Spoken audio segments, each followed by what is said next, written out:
نماز کے بعد کے اذکار کے متعلق، نماز کا سلام پھیرتے ہی نماز ختم ہو جاتی ہے. اس کے بعد سب سے پہلے کہنا چاہیے اللہ اکبر ایک بار، اور تھوڑا سا بلند آواز سے، جس سے پتہ چلے کہ نماز پڑھ لی ہے. اللہ اکبر. ابن عباس کہتے ہیں میں نبی صلی اللہ علیہ وسلم کی نماز کے مکمل ہونے کو تکبیر کی وجہ سے سمجھ جاتا تھا. یعنی مثلا کوئی نفل پڑھ رہا ہے تو آپ کو نہیں پتہ چلتا کہ پڑھ چکا یا نہیں، لیکن اگر اس نے بلند آواز سے کہہ دیا اللہ اکبر تو پتہ چل گیا کہ ہاں اس کی نماز مکمل ہو گئی ہے. کیوں اللہ اکبر کہیں؟ کہ اللہ ہر چیز سے بڑا. آپ دیکھیں ہم نے نماز کا آغاز کس سے کیا تھا؟ اللہ اکبر سے کیا تھا، اور نماز میں کئی بار ہم نے اللہ اکبر کہا، اور اب نماز کے اختتام پر بھی اللہ اکبر، رمضان کے اختتام پر بھی اللہ اکبر، یعنی اللہ کی تکبیر بیان کرنا. اللہ سبحانہ وتعالیٰ قرآن مجید میں فرماتے ہیں اتل ما اوحی الیک من الکتاب واقم الصلاۃ ان الصلاۃ تنہی عن الفحشاء والمنکر ولذکر اللہ اکبر واللہ یعلم ما تصنعون. کتاب میں سے جو آپ کی طرف وحی کیا گیا ہے اس کی تلاوت کیجیے اور نماز قائم کیجیے. بے شک نماز بے حیائی اور برائی سے روکتی ہے، اور یقیناً اللہ کا ذکر تو سب سے بڑی چیز ہے، اور اللہ کو معلوم ہے جو کچھ تم کرتے ہو. تو اللہ کا ذکر سب سے بڑی چیز، اور اس ذکر میں اللہ کو سب سے بڑا قرار دینا سب سے بڑی چیز. اور نبی صلی اللہ علیہ وسلم اور پھر صحابہ کا طریقہ بھی یہی تھا کہ آپ فرض نمازوں کے بعد ذکر کرتے اور آوازیں بلند کرتے. یعنی نماز کے بعد کا ذکر جو ہے اس میں آواز اونچی ہوتی ہے.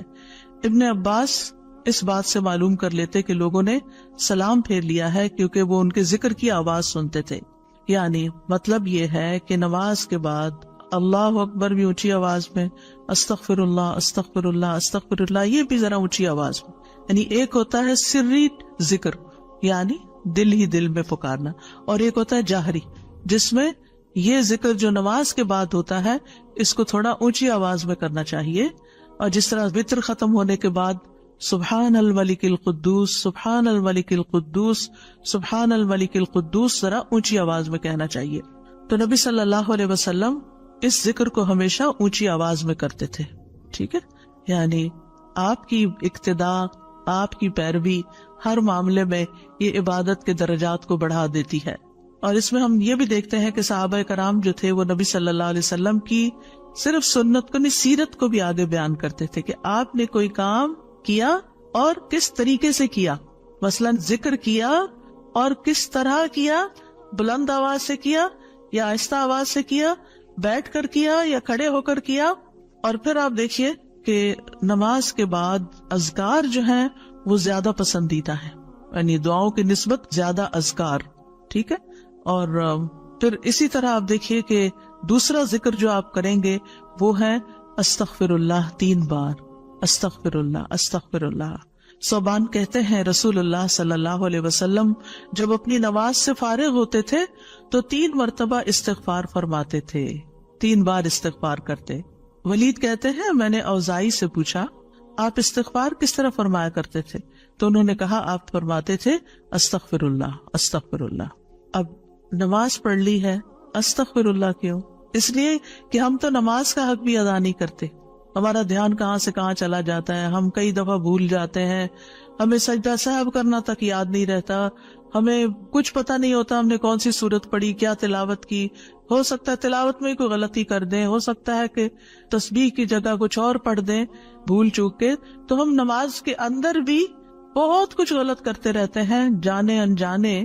اور خاص طور پر جن لوگوں نے اپنی نماز کے پروننسیشن کی اصلاح نہیں کی وہ تو کچھ سے کچھ پڑھتے رہتے ہیں بعض اوقات. یعنی پروننسیشن صحیح نہ ہونا جو ہے وہ الفاظ کے مطلب کو ہی بدل دیتا ہے. اس لیے پہلی پرائرٹی میں کوئی ایسا ٹیچر ڈھونڈیے کہ جو آپ کی نماز سن کے اس کا پروننسیشن آپ کو ٹھیک کر دے. بہرحال نماز کے بعد استغفر اللہ استغفر اللہ. اور ایک اور چیز، نماز پڑھنے کے بعد انسان کو ایک فیلنگ ہوتی ہے کہ میں نے کچھ کیا ہے، لیکن جب انسان استغفر اللہ کہتا ہے تو اس میں عاجزی کا اظہار ہوتا ہے کہ اللہ تیرا حق ادا نہیں کیا، مجھے ابھی بھی گناہوں کی بخشش کی ضرورت ہے. اور آپ دیکھیے کہ یہ الفاظ نبی صلی اللہ علیہ وسلم ادا کرتے تھے جن کے اگلے پچھلے سارے گناہ معاف کر دیے گئے تھے. تو جو شخص نماز کے بعد استغفار پڑھتا ہے وہ اپنی نمازوں پر کبھی فخر غرور تکبر نہیں کر سکتا. کہ میں بڑا نمازی ہوں، میں بڑا پرہیزگار ہوں، میں بڑا عبادت گزار ہوں. نہیں، وہ یہ دیکھے گا کہ میں نے حق ادا نہیں کیا، میرے سے جو کمی کوتاہی ہوئی ہے اللہ تعالیٰ اس کو معاف کر دے. جو چیز مکمل طور پر ادا کرنی چاہیے تھی اس کو اس طرح نہیں ادا کیا، کچھ نہ کچھ کوتاہی واقع ہو گئی، تو اس بخشش کے طلب کرنے سے اللہ تعالیٰ کوتاہی سے درگزر فرما دے گا انشاءاللہ. اور ویسے بھی استغفار کرنے سے نقص یا کمی کوتاہی جو ہے اس کا ازالہ ہوتا ہے ہماری عام روزمرہ زندگی میں بھی. تیسرا ذکر، اب آپ دیکھ رہے ہیں یہ ذکر ہے، اللہ اکبر بھی ذکر ہے، استغفر اللہ بھی ذکر ہے، اور تیسرا یہ بھی ذکر ہے، اللہم انت السلام ومنک السلام تبارکت ذی الجلال والاکرام. اے اللہ تو سراپا سلامتی ہے اور تجھی سے سلامتی حاصل ہوتی ہے، تو بڑی برکتوں والا ہے اے جلال و اکرام والے. یعنی استغفار کے بعد پھر فوراً بعد اللہ تعالیٰ کی تعریف اور یہ ذکر. السلام جو ہے یہ اللہ تعالیٰ کے ناموں میں سے ایک نام ہے، جس کا مطلب یہ ہے کہ اللہ تعالیٰ ہر طرح کی آفات سے، عیبوں سے، ہر طرح کے نقص سے سلامت ہے. کوئی چیز اس کو نقصان نہیں دے سکتی، نہ لوگوں کی باتیں جو اللہ تعالیٰ کے خلاف کرتے ہیں، یا لوگوں کے گمان، یا لوگوں کی نافرمانیاں اور گناہ اور عبادت نہ کرنا، اللہ کا حکم نہ ماننا. اللہ تعالیٰ کو کوئی چیز نقصان نہیں دیتی، وہ سلامت ہے، اس کو کسی کی ضرورت ہی نہیں ہے. یہ جو کچھ ہم کرتے ہیں، ذکر ہو، عبادت ہو، یہ اپنے ہی فائدے کے لیے کرتے ہیں، اللہ تعالیٰ پر کچھ احسان نہیں ہے. تو ہم یہ کہتے ہیں اللہم انت السلام، کہ اللہ تعالیٰ آپ سراسر سلامتی ہیں اور آپ کا ہر فعل جو ہے وہ ظلم سے سلامت ہے، پاک ہے، ہر شر سے پاک ہے. آپ کی تقدیر، آپ کے فیصلے، ہر چیز سلامتی پر مبنی ہے. ومنک السلام، سلامتی تیری ہی طرف سے آتی ہے، یعنی تو ہی سلامتی دیتا ہے یا تو ہی سلامتی کو روک لیتا ہے. سلامتی کا مالک بھی تو ہی ہے، تو سلامت رکھے تو ہم سلامت ہیں. تو یہ تعلق اللہ تعالیٰ سے انسان اپنا ظاہر کرتا ہے کہ انسان اپنے رب کے بارے میں کیا سمجھتا ہے. تبارکتا، تبارکتا کا لفظ برکت سے ہے، جس کا مطلب ہوتا ہے کثرت سے کسی چیز کا بڑھنا اور قائم رہنا، یعنی تیری خیرات و برکات بہت زیادہ ہیں. ذل جلال والاکرام، اے عزت اور جلال والے. جلال کا مطلب ہے عظمت، بڑائی، اور اکرام کا مطلب ہے احسان. یعنی تو اپنے بندوں کو عزت و اکرام دیتا ہے، اپنے رسولوں کو، اپنے انبیاء کو اور اپنے صالح بندوں کو تو ہی عزت اور اکرام اور برکتیں عطا کرتا ہے. ساری نعمتیں تیری ہی طرف سے ہیں. اور یہ کتنا خوبصورت ذکر ہے جو ہم ہر نماز کے بعد کرتے ہیں، یا جو نہیں کر رہے انہیں لازماً کرنا چاہیے، کہ اللہ سبحانہ وتعالیٰ سے ہم اپنے اچھے گمان کا اظہار کرتے ہیں اور ایک طرح سے انڈائریکٹلی سلامتی اور برکت طلب بھی کرتے ہیں. آپ دیکھیے عموماً ہم جب کسی چیز کے اندر فائدہ دیکھتے ہیں تو ہم خیر اس سے وابستہ کر لیتے ہیں، یہ ہے تو کام ہوگا، یہ نہیں تو کام ہی نہیں ہوگا. مثلاً آپ کوئی قلم خریدتے ہیں اور اس سے لکھنا شروع کرتے ہیں اور آپ کو اچھا لگتا ہے، یا آپ اس سے جو لکھنا چاہتے تھے آرٹیکل یا کوئی چیز یا نوٹس اپنے تو بڑے اچھے لکھ پاتے ہیں، تو آپ کہنے لگتے ہیں یہ قلم بڑا مبارک ہے. ٹھیک ہے بھائی، قلم اچھا ہے، فائدہ دے رہا ہے آپ کو، لیکن اصل تو اللہ نے آپ کے لیے یہ وسیلہ بنایا کہ اس نے آپ تک یہ پہنچایا. تو اصل برکت اور خیر اور سلامتی کا منبع اللہ رب العزت کی ذات ہے. چیزوں کے ساتھ مت چمٹ جائیے اور ان پر اتنے ڈیپینڈنٹ نہ ہو جائے کہ اللہ کو بھول جائیں اور اللہ تعالیٰ کی نعمت اور اللہ تعالیٰ کا احسان یاد نہ کریں. تو اس لیے ہر نماز کے بعد ہم اس بات کا اقرار کرتے ہیں کہ ساری برکتیں تیری ذات سے ہیں یا رب، ساری سلامتی تیری طرف سے ہے یا رب، عزت اور اکرام تیری ہی طرف سے ہے یا رب، تو ہی جس کو چاہے اس پر احسان فرماتا ہے، لہٰذا ہم یہ سب کچھ تجھ سے ہی طلب کرتے ہیں. پھر آپ دیکھیے چوتھا ذکر ہے لا الہ الا اللہ وحدہ لا شریک لہ لہ الملک و لہ الحمد وہو علی کل شیء قدیر. یہ بھی آپ 3 بار پڑھ سکتے ہیں، یہ بھی ذکر ہے، یعنی 3 مرتبہ اللہ تعالیٰ کی توحید کا اقرار. مغیرہ بن شعبہ جو وحی کے کاتب تھے ان سے مروی ہے کہ معاویہ رضی اللہ عنہ نے مغیرہ کو لکھا کہ کوئی حدیث جو آپ نے رسول اللہ صلی اللہ علیہ وسلم سے سنی ہو وہ مجھے لکھ کر بھیجیں. راوی کہتے ہیں کہ مغیرہ رضی اللہ عنہ نے انہیں لکھا کہ میں نے آپ صلی اللہ علیہ وسلم سے سنا ہے آپ اپنی نماز سے فارغ ہونے کے بعد 3 مرتبہ یہ پڑھا کرتے تھے لا الہ الا اللہ وحدہ لا شریک لہ لہ الملک ولہ الحمد وہو علی کل شیء قدیر. سب سے پہلے توحید کا اقرار کہ اللہ ایک ہے، وہی الہ ہے، وہی خالق ہے، مالک ہے، رب ہے، معبود ہے. پھر اس بات کا انکار کہ کوئی اس کا شریک ہو، لا شریک لہ. اور پھر لہ الملک، بادشاہت بھی اسی کی ہے، معبود بھی وہی ہے، بادشاہ بھی وہی ہے، اور ایسا بادشاہ ہے وَلَهُ الْحَمْدُ کہ اس کی تعریف ہے. دنیا کے بادشاہوں کا حشر ہوتا دیکھا ہے آپ نے، ان کے ساتھ کیا کیا جاتا ہے. لیکن اللہ سبحانہ وتعالیٰ کی بادشاہت پر کوئی آنچ نہیں آتی، کوئی اس کو ہلا نہیں سکتا، کوئی اس کو نقصان نہیں دے سکتا، کوئی اس پر باتیں نہیں بنا سکتا، کوئی اس کا نقص نہیں نکال سکتا کہ اللہ تعالیٰ نے آسمان میں یہ کیا چیز بنا دی اور زمین میں کیا بنا دی. نہیں، وَلَهُ الْحَمْدُ، اسی کی ہے تعریف. یعنی ایسا بادشاہ کہ جو قابل تعریف ہے، اور ایسا بادشاہ کہ وَهُوَ عَلَى كُلِّ شَيْءٍ قَدِيرٌ. دنیا کے بادشاہ انتہائی بے بس لاچار ہوتے ہیں، ان کے ہاتھ میں کچھ نہیں ہوتا، وہ انسانوں کے محتاج ہوتے ہیں، انسانوں کی خدمت کے، انسانوں کی مدد کے، انسانوں کے مال کے محتاج ہوتے ہیں. یہ بادشاہت کیا بادشاہت ہے جس کی ساری ڈیپینڈنسی لوگوں کے اوپر ہے. تو اصل بادشاہت تو اللہ کی ہے کہ جو ہر چیز پر پوری قدرت رکھتا ہے. تو آپ اس احساس کے ساتھ اگر اللہ تعالیٰ کا یہ ذکر کرتے ہیں تو آپ کا دل ایک سکون سے بھر جائے گا، ایک خوشی سے بھر جائے گا کہ میں ایسی ہستی کو جانتی ہوں، ایسی ذات کو جانتی ہوں کہ جو اتنی خوبیوں کے مالک ہے. کیونکہ یہ انسان کی فطرت میں ہے، انسان کی نفسیات میں ہے کہ وہ کسی چیز کی تعریف کر کے خوش ہوتا ہے.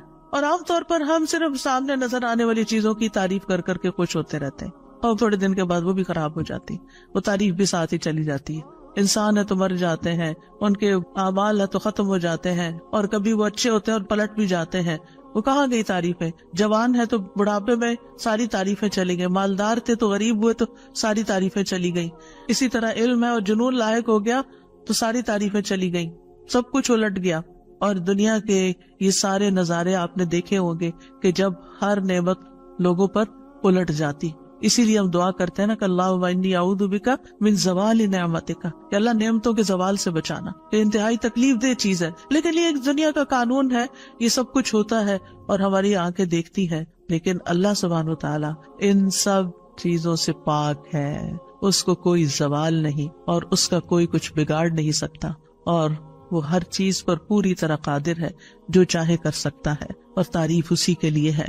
پانچواں ذکر، لا الہ الا اللہ وحدہ لا شریک لہ لہ الملک ولہ الحمد وہو علی کل شیء قدیر. اللہم لا مانع لما اعطیت ولا معطی لما منعت ولا ينفع ذا الجد منک الجد. اللہ کے سوا کوئی الہ نہیں، وہ اکیلا ہے، اس کا کوئی شریک نہیں، بادشاہت اسی کی ہے اور تمام تعریف اسی کے لیے ہے، اور وہ ہر چیز پر پوری طرح قدرت رکھنے والا ہے. اے اللہ، جو کچھ تو نے دیا ہے اسے کوئی روکنے والا نہیں، اور جو کچھ تو نے روک دیا اسے کوئی دینے والا نہیں، اور کسی مالدار کو تیری بارگاہ میں اس کا مال نفع نہیں پہنچا سکتا.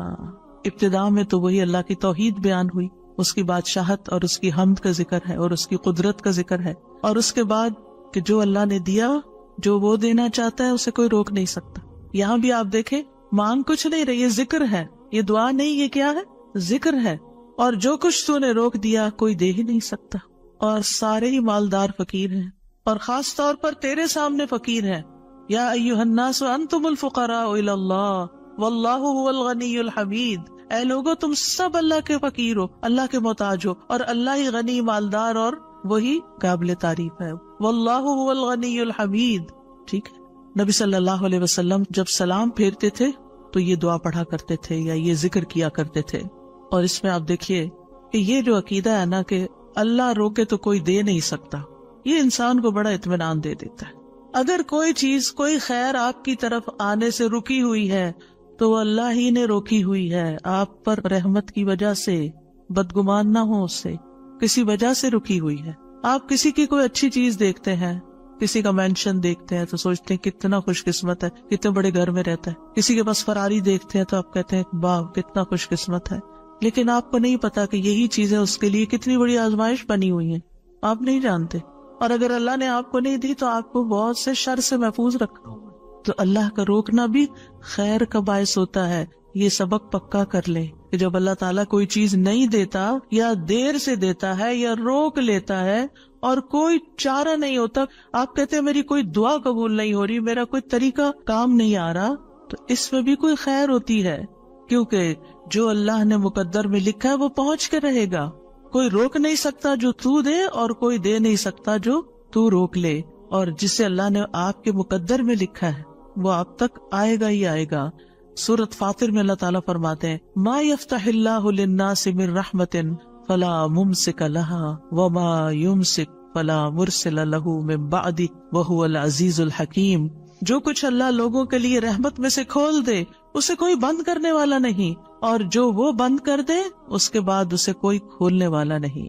حدیث میں آتا ہے ما اصابک لم یکن لیخطئک وان ما اخطأک لم یکن لیصیبک. جو کچھ تمہیں پہنچا وہ تم سے خطا ہونے والا نہیں تھا، اور جو نہیں ملا وہ ہرگز ملنے والا نہیں تھا.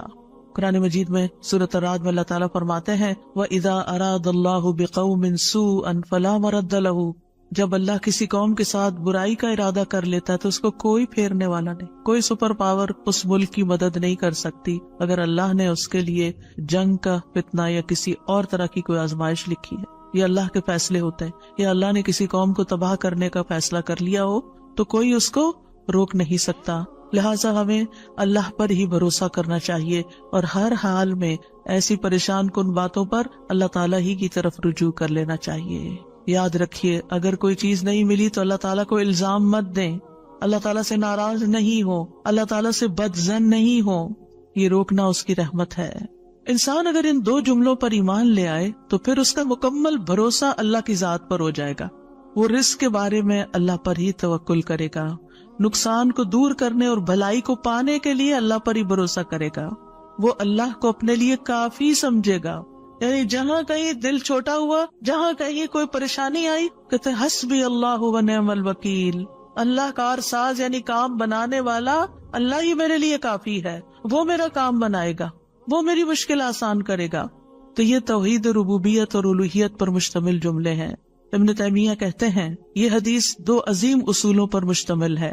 نمبر 1 توحید ربوبیت، اور وہ ہے جسے اللہ دینا چاہے اسے کوئی روک نہیں سکتا، اور جسے وہ روک دے اسے کوئی نہیں دے سکتا. بس بندہ اللہ ہی پر توکل کرتا ہے اور اسی سے مانگتا رہتا ہے، کیونکہ دینا جو اس نے ہے تو پھر کسی اور سے کیوں مانگے گا، کسی اور سے توقع لگا کے کیوں بیٹھ جائے گا، کسی اور کے در پہ کیوں جائے گا. اس کو پتا ہے صرف اللہ ہی نے کرنا ہے جو کرنا ہے. اس سے عقیدہ توحید پکا ہوتا چلا جاتا ہے کہ صرف اللہ ہی نے کرنا ہے.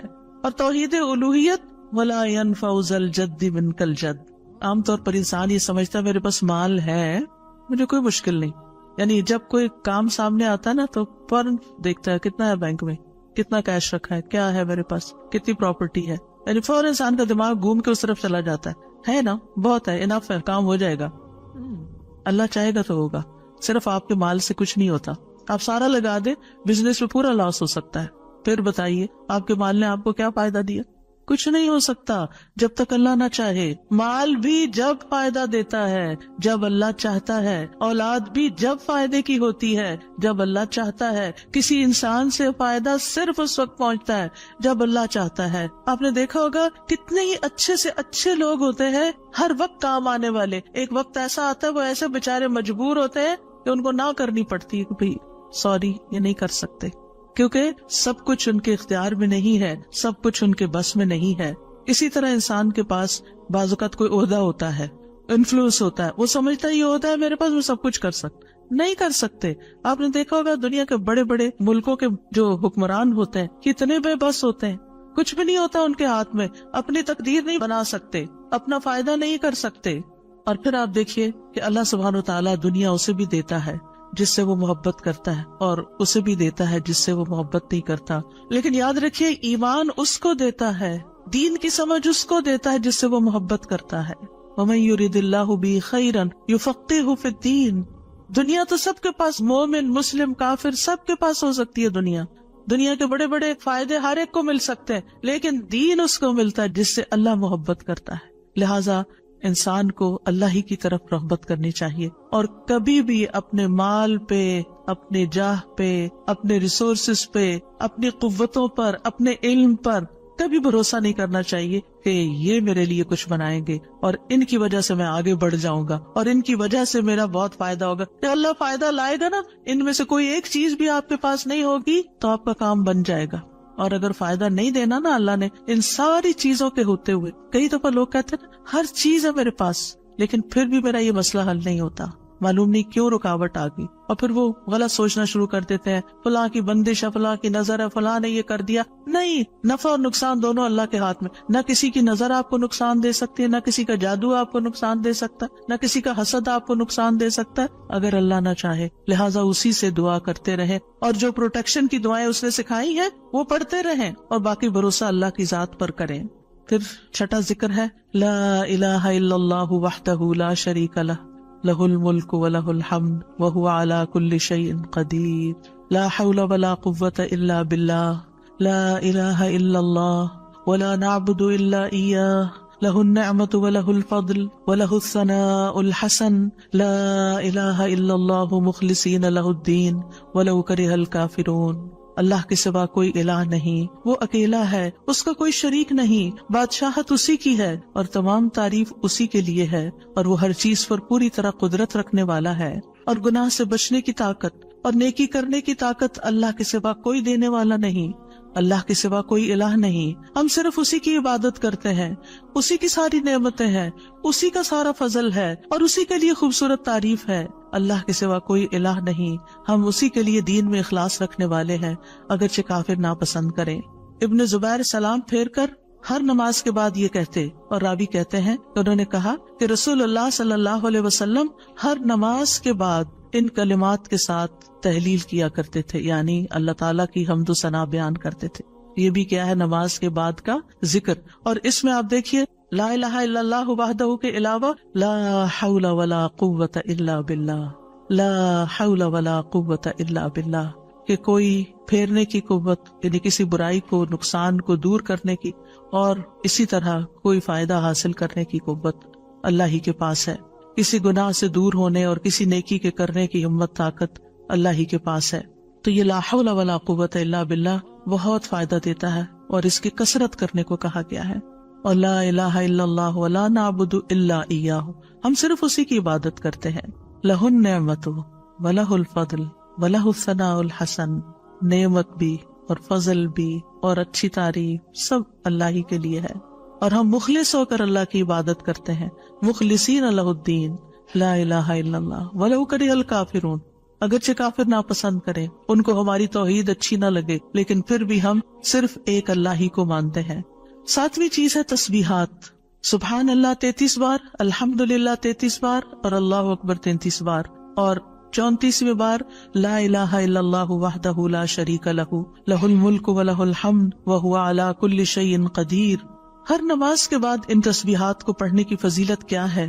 ابو ہریرہ کہتے ہیں رسول اللہ صلی اللہ علیہ وسلم نے فرمایا، جس آدمی نے ہر نماز کے بعد 33 مرتبہ سبحان اللہ، 33 مرتبہ الحمدللہ اور 33 مرتبہ اللہ اکبر کہا تو یہ 99 کلمات ہو گئے، اور 100 کا عدد پورے کرنے کے لیے لا الہ الا اللہ وحدہ لا شریک لہ یہ ذکر کر لیا تو اس کے سارے گناہ معاف کر دیے جائیں گے، چاہے وہ سمندر کی جھاگ کے برابر ہو۔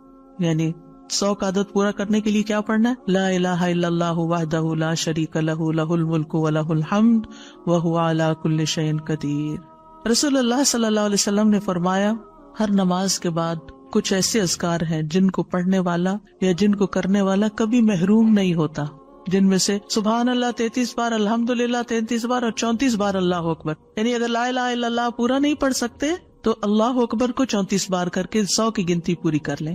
پھر اسی طرح رسول اللہ صلی اللہ علیہ وسلم کے پاس کچھ فقیر صحابہ حاضر ہوئے، کہا کہ امیر لوگ بلند درجات اور ہمیشہ رہنے والی جنت حاصل کر چکے، حالانکہ جس طرح ہم نماز پڑھتے ہیں وہ بھی پڑھتے ہیں، جیسے ہم روزے رکھتے ہیں وہ بھی رکھتے ہیں، لیکن مال و دولت کی وجہ سے انہیں ہم پر فضیلت حاصل ہے۔ اس کی وجہ یہ کہ وہ حج کرتے ہیں، عمرہ کرتے ہیں، جہاد کرتے ہیں، صدقے دیتے ہیں، اور ہم محتاجی کی وجہ سے یہ کام نہیں کر سکتے۔ آپ نے فرمایا کیا میں تمہیں ایک ایسا عمل نہ بتا دوں، اگر تم اس کی پابندی کرو گے تو جو لوگ تم سے آگے بڑھ چکے ہیں تم انہیں پالو گے، اور تمہارے مرتبے تک کوئی نہیں پہنچ سکتا، اور تم اپنے سامنے موجود لوگوں میں سب سے بہتر ہو جاؤ گے، سوائے ان کے جو یہی عمل شروع کر دیں۔ ہر نماز کے بعد 33 بار سبحان اللہ، 33 بار الحمدللہ، 33 بار اللہ اکبر، اور پھر 34ویں بار تو وہ ذکر آپ کو بتا ہی دیا گیا۔ اور اگر آپ 33 بار نہ پڑھ سکیں تو 10 بار سبحان اللہ، 10 بار الحمدللہ اور 10 بار اللہ اکبر پڑھ لیا کریں۔ یعنی اگر جلدی ہے تو پھر 10 بار بھی پڑھ سکتے ہیں. نبی صلی اللہ علیہ وسلم نے فرمایا 2 عمل ایسے ہیں اگر کوئی مسلمان بندہ ان کی پابندی کر لے تو جنت میں داخل ہوگا، اور وہ بہت آسان ہے مگر ان پر عمل کرنے والے بڑے کم ہیں.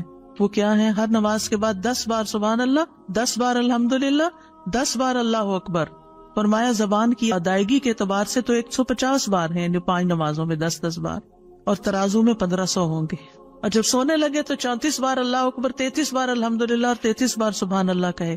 زبانی طور پر تو یہ 100 ہے مگر میزان میں یہ تسبیحات 1000 ہوں گی.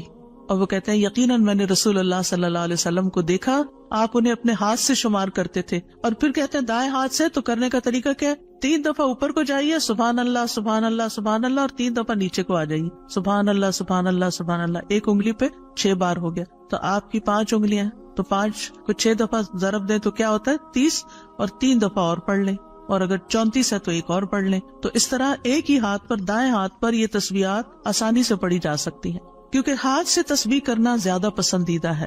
حضرت عبداللہ بن عمر کہتے ہیں میں نے رسول اللہ صلی اللہ علیہ وسلم کو دیکھا، آپ داہنے ہاتھ کی انگلیوں پر تسبیح کو شمار کرتے تھے، اور آپ نے صحابیات کو حکم دیا تھا کہ وہ اللہ کی تکبیر، تقدیس، تحلیل کی پابندی اختیار کریں اور اپنی انگلیوں پر شمار کریں، کیونکہ ان سے سوال ہوگا اور یہ بلوائی جائیں گی. قیامت کے دن ہاتھ بولیں گے، تو اگر ان پہ تسبیح آپ پڑھتے ہیں تو یہ بول کے بتائیں گے ہم تو اللہ کا ذکر کرتے رہے. 8ویں چیز ہے آیت الکرسی. اللہ لا الہ الا هو الحی القیوم لا تأخذه سنة ولا نوم له ما في السماوات وما في الأرض من ذا الذي يشفع عنده إلا بإذنه يعلم ما بين أيديهم وما خلفهم ولا يحيطون بشيء من علمه إلا بما شاء وسع كرسيه السماوات والأرض ولا يؤوده حفظهما وهو العلي العظيم. پورا اللہ کا تعارف ہے. اللہ وہ ہے کہ اس کے سوا کوئی معبود نہیں، وہ زندہ ہے، ہر چیز کو قائم رکھنے والا ہے، نہ اسے کچھ اونگ پکڑتی ہے اور نہ کوئی نیند. اسی کا ہے جو کچھ آسمانوں میں ہے اور جو کچھ زمین میں ہے. کون ہے جو اس کے پاس اس کی اجازت کے بغیر سفارش کرے؟ وہ جانتا ہے جو کچھ ان کے سامنے اور جو کچھ ان کے پیچھے ہے، اور وہ اس کے علم میں سے کسی چیز کا احاطہ نہیں کر سکتے مگر جتنا وہ چاہے. اس کی کرسی آسمانوں اور زمین کو سمائے ہوئے ہے، اور اسے ان دونوں کی حفاظت یعنی آسمان اور زمین کی حفاظت تھکاتی نہیں، اور وہی سب سے بلند، سب سے بڑا ہے.